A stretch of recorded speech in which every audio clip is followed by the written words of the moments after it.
Hello there, Noita community. How are you all doing? Ladies and gentlemen,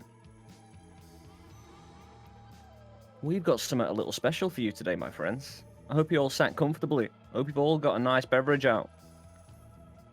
We have one of the creators, one of the developers of NOLA Games. But firstly, I would like to introduce to you one of the founders of the Noita Summit, Bammalam, a good friend of mine, is coming to join me to co-host this Hey guys, chill how you chat Q&A session interview. How you doing, man? I'm doing fine. Welcome back. Yeah, welcome back. It's a pleasure being here. It's going to be an awesome event. Again, one of its kind so far. And again, a rare opportunity to have some face-to-face time with one of the Noita developers that really gets involved in the community. But without further ado, Arvi, ladies and gentlemen. Hello, that's me. Indeed it is. I hope you're having a wonderful Friday, Arvi. Again, thank you so much for doing this. No problem, no problem. It's May Day here. Spent it mostly inside, but going to make some hamburgers later, so going to celebrate it properly. Hamburger sounds good. You're going to get me hungry now. I need my pizza. Oh. Nice. Oh yeah, let's shoot the first question. Arvi, do you like pineapple pizza? I don't mind it, but I don't super like it. Like I'd rather eat pizza without it, but if someone puts pineapple on my pizza, I won't hate them. Okay, so we have that one off the list. It was an important question for many people, I guess. So let's cross that one off straight away. There we go. Cool. Sorry for not adding pineapple to Noita. Perfect answer. But just for the first question, a really kind of contextless question, just to get a gauge of how we feel. What does Noita mean to you? In general, what does the word mean? Like, when the word is said nowadays, how do you feel? What kind of emotions does it express?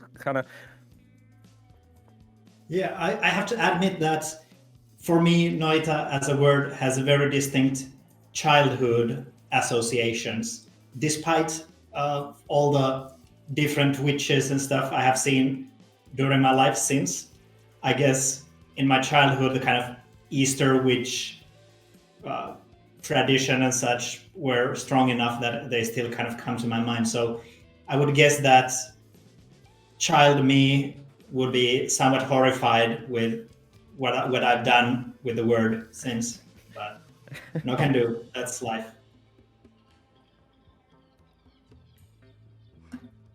Speaking of which, that's a terrible. I'm sorry, everybody. Speaking of which, as you were growing up in Finland, of course, Finland has its own mythology and its own law, I suppose. How interconnected was that in society growing up? And obviously it's influenced the game super heavily in various regards, along with other parts of history. How ingrained was it in the culture growing up, and how much did you have to research it yourself in making the game? I would say that the Finnish mythology is not really ingrained in the culture, except in that usual way where ancient pagan things appear here and there in everyday life, and people don't really think about it unless you actually kind of stop and consider it. Generally, I would say that Finnish culture is fairly heavy on Christianity, but then there's those little things like names of weekdays and some little bits and pieces that remind you, if you consider them, oh yeah, that has maybe been taken into the Christian tradition, but it was originated in Finnish or Nordic mythology.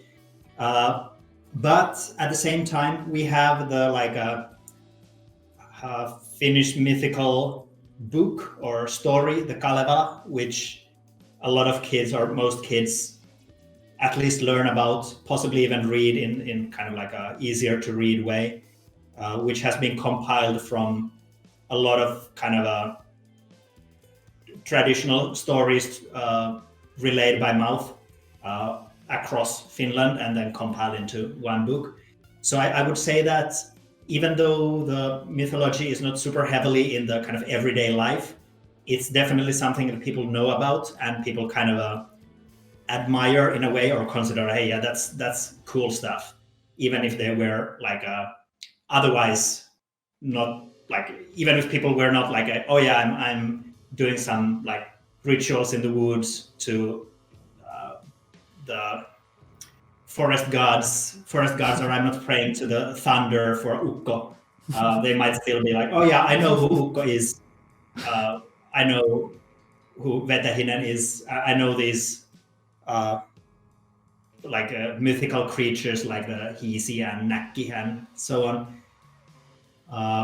But for research, I think we did more research in the alchemical parts of Noita, which Finland back then, when alchemy was a big thing, Finland was mostly just like wilderness with a bunch of people in the southwest. So we were not really that heavily in the like alchemy business. So a lot of the alchemical parts of Noita have been kind of researched later.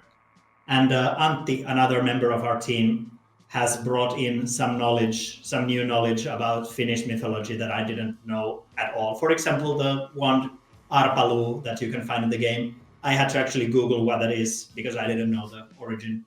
Same for Kammi. At what point did you know that you are going to do this game, and why did you do Noita? Well, that's a complicated question depending on whether you mean when did I know that I was doing Noita specifically, or when I knew that I was working on the thing that would eventually become Noita. But I guess I can quickly answer both. If you can connect it, the whole journey, like what did you think going into the journey, and then now we're here, and then related to the question, just take us on that journey a bit, so we can know how it feels. All right, so about 9 billion years ago, the universe was created, or Wonderful. whatever you feel. And since then, everything has led to this point. In 2012, I had moved to the capital of Finland, Helsinki, a couple of years ago to study. And Petri started organizing these meetups of indie game developers in Helsinki, in a specific kind of like a, not pub, like a beer house, whatever you call it in English, I don't know, where the idea was just kind of have monthly meetings with other indie developers, have chat, have a beer or another drink, play some board games, stuff like that. And Petri had been working on this project, this kind of like a prototype of a game where you're a wizard and you can transmute materials into other materials, which had originally begun as the game Bloody Zombies in, I think, 2006. You can find Bloody Zombies still on Petri's own blog. It's a game where you use a lawnmower, I think, to draw blood from zombies and then swim in the blood to reach higher places, like a puzzle game. And as far as I know, Petri got the basic concept for this from that game. And in 2012, as I started, before going for a tangent, Petri asked me if I would be interested in making some pixel art for that game, because Petri was planning to participate in a competition and decided to make a small, simple prototype for that competition to kind of see if the idea worked. And we worked on that for one summer. I was very new to that kind of like actually having a work schedule. I had been a hobbyist up until that point. So I had some difficulties getting into it, but eventually we had a small kind of arena-based game where you were a wizard, you could cast spells to transmute things into other things, and you had to, I don't know, maybe kill all the enemies in the arena and go ahead or go further. I don't know, I don't remember anymore what the point was. Basically, it was interesting, but the magic system, it was kind of obscure and arcane intentionally, but it was maybe a little bit too arcane. And the most fun you could have was just to cast a spell that transmutes everything into acid and just like destroy the whole arena, which I guess reflects Noita very Still well. works. Yeah, Speaking exactly. to the The arena is the much difficulty of larger. Noita. Now, speaking to the Yeah. difficulty, what made you go the difficulty route? Like, of course, there's a cost-benefit analysis where difficulty is kind of putting some barriers up to some people. Having an easier game can release those barriers. What made you go the more difficult route? Well, I think that kind of ties into regarding the rest of the story of the kind of how Noita became a thing. I will skip a lot of parts, but just kind of like 2012 was when I technically started for one summer, but the next year, Petri felt that it would be nice to make a full game out of this concept and asked me again if I would want to become hired, and that's kind of when I started working on this game that wasn't Noita yet, but eventually became Noita. And Olli joined, I think, later that year as well. And I think it was maybe 2015 or 16 when we, after going through a lot of different ideas, we decided that, okay, let's make a roguelike. And the nice thing about roguelikes is that to some extent, the difficulty is not a problem. Like, difficulty is part of the idea. And if it's very easy to die in amusing ways, of course, then, well, that showcases the pixel physics, the most important part of the game. Dying in a cool way shows you, wow, there's cool physics here. And in a game where you save the game and load it and everything is kind of pre-built, if you save the game and then die 1 billion times in amusing ways, eventually it becomes less amusing. But if it's a roguelike game, then if you die 1 billion times, chances are that those billion times happen in unique procedurally generated environments. So there's more variety. So you might be slightly less frustrated at the end. No, okay, well, you will be frustrated, but maybe in a good way. So I would say that the difficulty was partially that, and partially also because we used some fairly difficult games such as Spelunky as inspiration. We kind of like, we enjoyed that kind of atmosphere. Also, as a game developer, it's always easy to accidentally make things a little bit too difficult because you are personally playing your game quite a lot. So, yeah, may I drop in a little question here? Is there one game or like the hardest game you claim to have finished, or is there still one game which is on that list of I never finished it because it was so hard? Like, which one would you name now? You mean which game has that title, or which category does Noita belong in? Yeah, in general, like you guys made a very, very hard game, and I just wonder, was there like the challenge in finishing Donkey Kong, the arcade version, and or something like what's the matter? Yeah. I think the older you are, the harder the games were when you were younger, and then they got easier, and then they're becoming harder again. Yeah, personally, I used to be very much into, like, I got almost to the end of I Want to Be the Guy, and well, I've beaten Spelunky, which is not like a huge feat, but still something, and I've beaten Super Meat Boy and Binding of Isaac and stuff like that. Like, I've enjoyed some fairly difficult, usually platformers in my time. I've maybe gone quite far away from that since. Like, it's been about eight years since I've started working on Noita. I've also changed as a person over that time. But yeah, I would say that Petri also enjoys some very, very difficult games, and Olli as well. Yeah, now that I think of it, like, I would say that Olli and Petri were always much better than me in playing Noita in general. And I don't. Here's a secret. I don't think I've ever beaten Noita. Well, here's the thing we always talk about, that devs are terrible at their own games. Not to be insulting or anything, but you're busy making the game, of course, and especially for a difficult game. How is balance if you can't... I've always wondered, because I'm not in the position to be a developer, how is it possible to balance a game that you haven't completed? We made some updates, and then we put the updates in front of a test subject, and we counted the how many milliliters of blood come from their mouth after the Got session. some guinea pigs. Yeah, I would say that before early access, a big part of it was, we were 3 developers, so a big part of it was testing. And during that time, I also played the game quite a lot. Like before early access, we had like a high score table in the office comparing who got farthest. And me, Petri, and Olli have very different playing styles. So we also felt that if all of us play the game and compare our experiences, we will get a skewed view because we are fairly good at the game, but we will also get like a fairly varied view of like what kind of issues the game has. For example, in my play style, the thing where you spent an hour in the first area to kind of maximize your odds later doesn't come up, because I really like going fast and trying to kind of sneak past situations instead of overpowering them.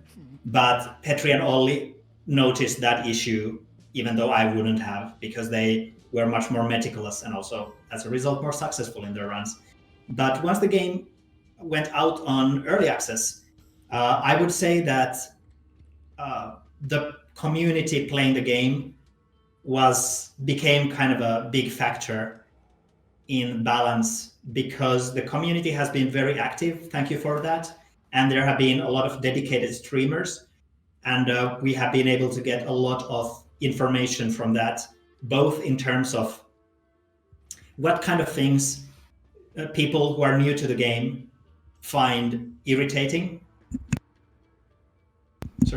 and what kind of things advanced players find irritating, and trying to kind of find a middle point between those. And also sometimes we have had some design discussions where the point of consideration has been that, is this like, people complain about this thing, is it something that is obviously an issue, or is it something that people complain when they don't yet know the systems of the game but actually find fun once they do?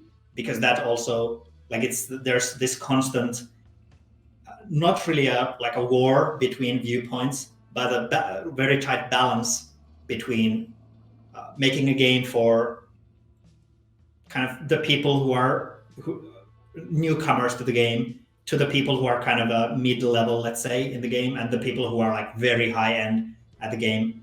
And sometimes you can't really please all of them, and you have to find some kind of a compromise. Yeah, absolutely. So would you say it's got easier through its development since the community has grown around it? And did you figure out ways to streamline parts of the development as you became more accustomed to working with a community and going through your own game and the process? Well, I would say that the game has gotten somewhat easier in general over the development because of all the added spells and things, although you probably know better. But yeah, like I would say also that during the development, gauging the difficulty or how different things affect the game has become easier, because the changes have mostly been less fundamental, and also because you kind of gather knowledge of some kind of intuition of how things will affect the game. Not to say that you won't still run into situations where something has a very surprising effect, but yeah, it's I would say that at this point we have been fairly good usually at kind of having an idea of how things affect other things, maybe. Yeah, actually, in my book, you guys nailed the difficulty and the balance, and it just must be very, very hard, first of all, to have a game this multi-layered, this deep, this mechanic, with this many mechanics you can discover, and a hard game for everyone is another very difficult thing to achieve, and then all of that you've got in Noita, and then so really that's why it's on my game of the year since early access, basically all these years. I would name Noita for that. Gotta say it at that point, and it's just so many mechanics in there. How many of the required mechanics to basically beat this game had been in there before 1.0, or did you guys put something in the game to solve something just lately, and the community never could solve it because the implementation was missing? Because it's more a general question which touches everything about the game, but I think this one might be very interesting for everybody, because there's always the big question mark: is it implemented or not? But as we know right now, it all should be in there. In hindsight, was there even like a loose end stuff in there which leads the player to a dead end and a question mark, and it would just not be implemented? Or am I right with the guess? You guys had always everything in place in just a different manner, so to say? Yeah, there are some things, but I feel that the community mostly knows those things because they have been implemented during the early access process. For example, the eating system, getting updates, like the overeating, the whole thing was added in part to balance the fact that you can get bonuses from eating. There are still some, like, that's a system that could be fine-tuned forever. For example, the fact that there are technically ways to farm endless blood, which means that with vampirism, you could technically always return to farm more blood and keep yourself full, which is not technically not ideal, but so far hasn't seemed to be too much of a problem. I would say that the biggest kind of loose ends and changes happened before early access, because the game for a very long time was kind of uncertain of its identity, and in the process of trying to solve that identity for it, we spent a lot of time trying a lot of different things, and I admire the patience that especially Petri and Olli had towards throwing something in the trash if it doesn't work. I was much less patient, and I felt sometimes very surprised when we discussed some system and Petri or Olli or both said that, well, it seems like this is not working, maybe we should just scrap it completely. I was like, what? Yeah, we have worked on this. Yeah, but in the end, all of that turned out to be for the best. For example, the potion system or the flask system was something that was added quite late, I would say, because we felt that some kind of secondary items would be nice. And, or to be honest, I don't remember anymore at all what the exact logic or reasoning behind the flasks was, but fine-tuning the flasks so that they are useful while not being overpowered, so that you want to keep multiple types of flasks instead of emptying every flask and always filling them with water or something like that. That balance took a lot of discussion, a lot of design, a lot of thinking to get to the point where it is right now. And even that is still something that could be fine-tuned forever. But I would say that I'm actually really happy with the point where it is right now compared to what we started with, which was that you get potions that can't be refilled, if I remember correctly. You can only throw, that are basically liquid bombs that you can only throw once, which was a way weaker system than the true. current system where you can fill them again and spray them and combine them and stuff. So what were some of the best parts of developing Noita, and would you say you enjoyed the difficulty of creating the game or the more simpler aspects? Like, you came to Noita development as primarily a pixel artist, if I'm not incorrect. Yeah. Did you enjoy the art side more, or when you got into more complexity? I would say that the more complex or the later things have been the most enjoyable things for me in Noita, because, well, I already mentioned that when I got into the project, I had very, very little practice and kind of a, I don't remember the English word, routine in working in a professional manner. I had very hobbyist tools. So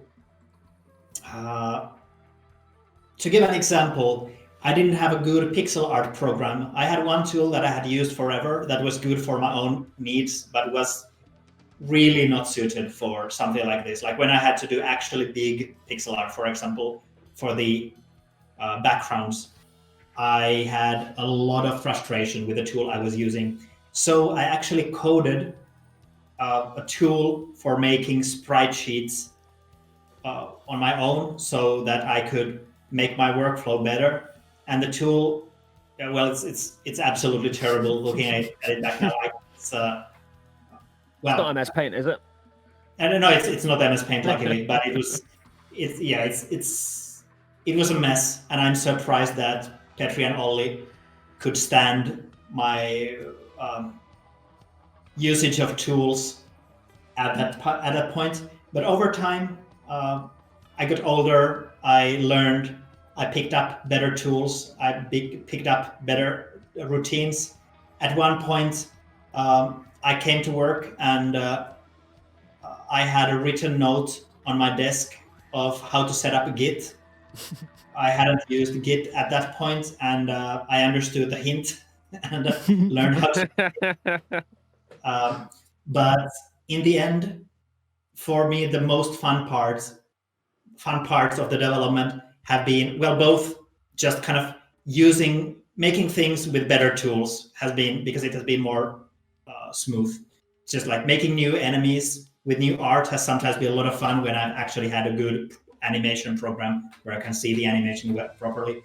But the post early access release phase, where I slowly morphed into this kind of like a area design, enemy design, spell design, pixel art, do whatever needs to be done here and there that doesn't require programming state, into more like add a lot of new spells mode that I took for myself. Like, that's the most fun I've had in the game. It's been so much fun to think of all kinds of random stuff that can be put in the game. And sometimes, because we have had the beta system where people can play an unfinished version early, I've also been able to really quickly add new things into the game without kind of making 100% sure that they are completely bug-free, and just kind of see people's reactions when they see that, like, oh, there's a spell that shoots ducks now. Well, or Beautiful. I picked up the orb and now there's a huge octopus creature killing me. Yeah, it's like, that's the best thing when people are like, wait, what did they add this time? What? There's a chef in the game? It's such a good feeling. Homunculus was always one that kind of came out of left field with the perks. Like, what is a homunculus? We've never seen one before. Why a homunculus? Yes, there's such a random inclusion that adds to the beauty of the game. And again, just the kind of random nature of it, while again you've got a kind of solid alchemy and Finnish mythology basis, having fun with it. And I think that's what Noita screams of, just having so much fun with the game while having a serious and dark undertone. It goes in so many directions. Yeah, but I have to mention at this point that for the developers, a really, really big problem when developing Noita has been the issue that I kind of touched the topic earlier, where the most cool thing for the game to show you is when things explode, when the physics engine is really at play. Things like ragdolls are flying, materials are reacting with each other, things are burning. But the game can be just that. It becomes boring eventually if you always just like destroy everything. If you kind of enable the maximum power fantasy for the player every time without anything else.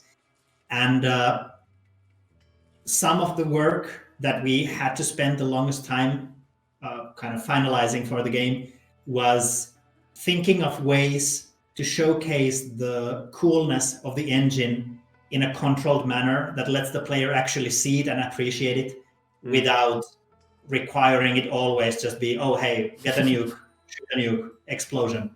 And the potion system and many of the spells and the big parts of the level creation and things like that, they are all systems that we spent a lot of time thinking and arguing about and discussing to kind of try to get the game into a point where the player can really see how complex the systems are in the game. Well, and a huge prop for that goes to Olli and Petri, I have to say. They are the wizards behind the programming. They did an amazing job all around. Yes, and being part of the both early access and let's call it the beta phase, where you guys basically pushed out updates periodically, sometimes like on a daily basis to work on the stuff, like bring it out and let it be exploited, fix it in some way, balance it, and then bring it in place, like put it where it needs to be in the whole system. And it was a fun process to see that agility, first of all, for from that hands-on spirit from you guys. That's really admirable. And maybe some words for all the guys who own Sprite on Steam. At what point did you decide to become a pixel artist, and then why? Like how does that story start? Well, it was kind of an obvious choice for me from the beginning, because the way I got into game development in the first place was by playing on my cousin's Super Nintendo and watching over my siblings and friends' shoulders as they played games and playing games. Yeah, playing 8-bit Nintendo and Super Nintendo myself. Super Mario World was a really big influence on me as a kid. Did you play Secret of Mana? Secret of Mana I didn't play because I don't think Secret of Mana was actually released in Europe. I know that Chrono Trigger wasn't, which is a huge. But I enjoyed pixelated games, and I wanted to make games, so it was very logical for me to want to make pixelated games. And also when I got my first game creation tool, Game Maker, I think 4 or 5 in was it 2001 or 2002? It could do 3D, but I didn't know how. I didn't understand English. The easiest way was doing pixelated stuff. So it was kind of like, there were many reasons why it was most logical for me to start going for pixel art. And a big part of learning to do pixel art has been, just as with everything else, repetition. I would say that it's definitely been a 20-year process that I've learned how to animate a walking, easy creature. And I'm very grateful to the world for having that ability, in case I ever need to. Yeah, and they walk majestic. They walk majestic. They walk majestic. A very quick one. What does he see mean to you? Heezy it's an odd word, because Finnish doesn't really by default have any words for orcs or goblins or kobolds, those kinds of creatures that Warcraft has popularized. I always have a problem pronouncing that, and that maybe Tolkien created or Dungeons and Dragons created. So in Finnish, Hiisi has sometimes been used as a translation for orc, but I would say that my personal association with Hiisi is more of a troll-like creature. But part of it, like because of the fact that Heezy has been used as a translation for a very wide variety of creatures, its nature changes a lot, and it's kind of hard to pinpoint exactly what a Heezy is. I guess if I had to draw a Heezy, I would either go for some kind of a water creature, maybe like a kappa, like water monster, or a troll that lives in a forest, or some combination of those. When I was But doing I some know that, research for on Finnish example, mythology, yeah, it's Finland didn't really need that many different creatures with green or red skin and I don't know, like what are the like most Warhammer 4000K has the like space guns and stuff. Finnish mythology didn't have this need for that, but yeah, so we kind of had to make do with the words we had. But there was something I had. Oh yeah, so when Tolkien's first, or when the Hobbit was first translated into Finnish, the orcs were translated as Heezy, and that's it's Heezy and orc kind of work together in a way. So following the gossip on the internet, I hope I pronounced that one right. The Kalevala is basically somewhat inspiration for the Lord of the Rings. Like, what are your thoughts? What do you say about the whole thing? Is it a ripoff, or is it not, or is it inspired, or?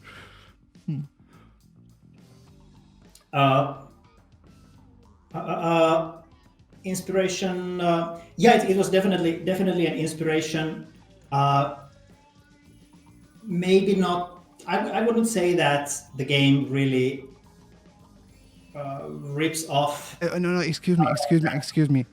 I apologize for asking the question so silly. My question was, do you think that Tolkien's Lord of the Rings would be a ripoff of the Finnish? That's now and your thoughts about that. Sorry. So these two things. Sorry, I did not ask the other one. I apologize. No, it's totally fine. It's more that.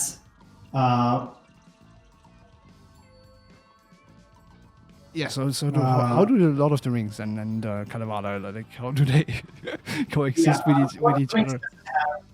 Lord of the Rings doesn't have nearly any connection to Kalevala. It's more that the background for Tolkien's world, the Silmarillion basically has some inspiration from Kalevala, some actually very direct inspiration. If you have read Silmarillion, there's the story of Turin Turambar, which is almost, it's a very close kind of a inspiration, like a retake on part of the Kalevala. And I know also that Tolkien used Finnish as an inspiration for the Elvish language. Thank you very much. So, that clears a thing or two. Okay, let's get back to the topic again. Another question. Starting ahead. Looking at the screen, we see our main character, and a few questions that came in referring to our little classic purple Noita here. A two-part question. Does Mina have a face? Can you answer that? Yeah, I think Mina does have a face. Over the development, the nature of Mina changed quite a lot. Many of you who have dug into the game's files have noticed that there's a sprite called Peasant. So originally, when we were making, someone in the chat is saying rule for the 34 not incoming. I know that has already been done. You're late. Anyway, so initially when we were making a very different game where you lead a tribe as a god. There are some still parts in the game's code that refer to god game. We made this peasant creature to be a member of the tribe, and that was used. It was a basic humanoid creature, and it was used as the basis for the player character when we started going into a different direction. And we spent quite a long time pondering of what the main character would be. At one point, I thought the character might be an astronaut, and there's a sprite where the player has a jetpack and like a spacesuit. At one point, we thought that the main character would be a hermit living on the side of the mountain, led by voices in their head telling them to kill everything in the mountain. And that might have, if that had become the thing, then the character might have looked different. At some point, I thought it would be cool if the character was sent by some Cthulhu-like eldritch god to this land to bring destruction, so they would fall from the sky like a meteor. I guess the current sprite would have worked pretty well with that. But in the end, I guess we wanted to have like a magician sprite that is fairly nondescript or non-detailed, so that it can go in many different directions, and also so that it has a cape because of the stain system. What is the robe made of? Another question that came from our community.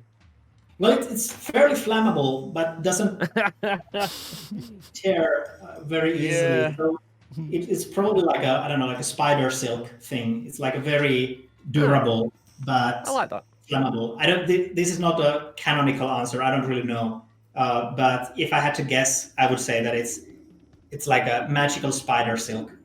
I really like that. I really do. That's beautiful. Another question Lucky from the silk. community. Hey. Yeah, another question from the community is, why is there no polymorph immunity perk? There's no polymorph immunity because, well, there is. You can eat certain meat, but yeah, there is no perk for that because when we released the game in early access, I started following what the players and streamers do in the game. The thing that we kind of expected would happen did happen, in that people got really good at the game and found out a lot of combinations, some of which Olli and Petri might have foreseen that I didn't foresee, some that we didn't foresee at all, that we were just amazed at. And eventually it turned out, as we added more things and the game went further and people got deeper and deeper into it, we realized that if someone is really good at the game and they are having an end game run, there is very, very little that that we can do that can actually kill them. And thus, it might be, I think Petri has put some more thought to this, because I think, I'm not sure, but I think Petri might have implemented the polymorph immunity when you eat a certain meat. I could be wrong there. But I think the idea was that for those advanced players, there has to be some way of the game still posing a threat. And since polymorph was an interesting option that also already fit that job, it already was dangerous, we kind of made the decision not to change it, kind of keep that status to it. I know that it's fairly frustrating, because polymorph, it's not only dangerous to the player, but it has also a lot of side effects, like your homing bullets attacking you and your friends attacking you and stuff like that. But it was still it felt like the best option without adding some kind of a new, this kills you, haha. Like, we added a specific kills you if you are good at the game damage type, and that would have been kind of not great. So it was nicer to. I think it was a great call. Since it is a magical liquid, it just means you don't have full control over that particular bit of magic. It works within the lore of the game, kinda. And again, it offers, like you were saying, late game players just that element of danger. If you remove, it becomes a completely different game. As a game designer, what's the number one thing you would design if time, technology, and other limits weren't a factor? Would you like to, in the future, stick with the same team? Like, would you have your own ideas you'd like to move forward with if, again, you didn't have any limits? Well, I think at this point, since we already spent, well, yeah, depending on the calculation, if we say that the origin of Noita was in 2006 in Bloody Zombies, and or if you think that we should count from when I started in 2012 or 2013. In any case, it's been quite a few years. And I feel that the development team at this point really needs and really appreciates a little bit of a break from things and like the ability to consider kind of what to do next. I it's have only natural, isn't it? Sorry? It's only natural, Yeah, exactly. So I feel that for me personally, I have my own game projects, and to be honest, Olli and Petri have had also their own game projects that they have worked partially on the side of Noita or before working on Noita, and for me, it kind of makes sense to maybe concentrate on my personal projects because with those, the workflow is different, and that kind of change can be useful for kind of recharging your batteries after you have spent a long time working with a different workflow. Is there any way to follow up with what you do on your stuff, and as well for your colleagues? Like, is there any channels and any social media links we can put out there so people are aware of what you're working on and that process? If there's a blog or something. Unfortunately, I can't speak for the other team members. I think I'm mostly the only member of the team who has kept actively working on game projects on my free time during the later parts of Noita development. I think Olli and Petri have been much better people and more diligent in that sense. Personally, I have a bunch of projects in development, mainly Baba Is You, a puzzle game that I'm still working on. And I'm fairly certain that Petri, for example, has designed some board games and such, and I wouldn't be surprised if Petri had some interesting things up his sleeve. Also, Antti, the latest member of the team, has their own projects that I know of, but I don't know if they are something that can be talked about, so I won't. Okay, so cool. So everybody in chat, you guys make sure you join our Discord. We make sure we gather all these links, and then we make sure we put them in the right place so you can follow up with all of this, because it sounds very, very interesting and very exciting, actually. Yeah, absolutely. Considering what you've all come together and done for this game, again, it's intriguing that you've all come together and collaborated for the atmosphere you've created in this game, and each individual part of that personality. It's going to be interesting to see where you all go in the future. Absolutely. Yeah, I agree, definitely. So I noticed that an hour has passed. I would be happy to answer more questions, but if you have a schedule, I can be in the chat and answer some more questions that way. It's all up to you.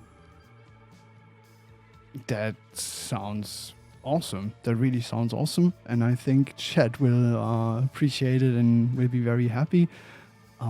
Suffer, one final question each, like a quick one. Do you have one ready? Aye. You want to shoot one? What made you add the sun and the moon? Again, I know the moon as a part of the lore, but why extend it to a sun? And the dark sun as well, if you could speak to that a little bit. Like, what was it just a natural part of the development in 1.0? Moving forward with the natural progression of the lore, or is it community inspired? Or speak to that a little bit, if you could, please. Yeah, that's actually a question that I was hoping that would be answered, because the sun stuff is almost purely stuff I made, and as such, I can say for sure that it was a complete whim of the moment. I thought it would be cool because the moons are such a big thing in the lore of the game. I don't remember anymore exactly how I got the idea of, hey, yeah, there could be a sun in the game, but I kind of,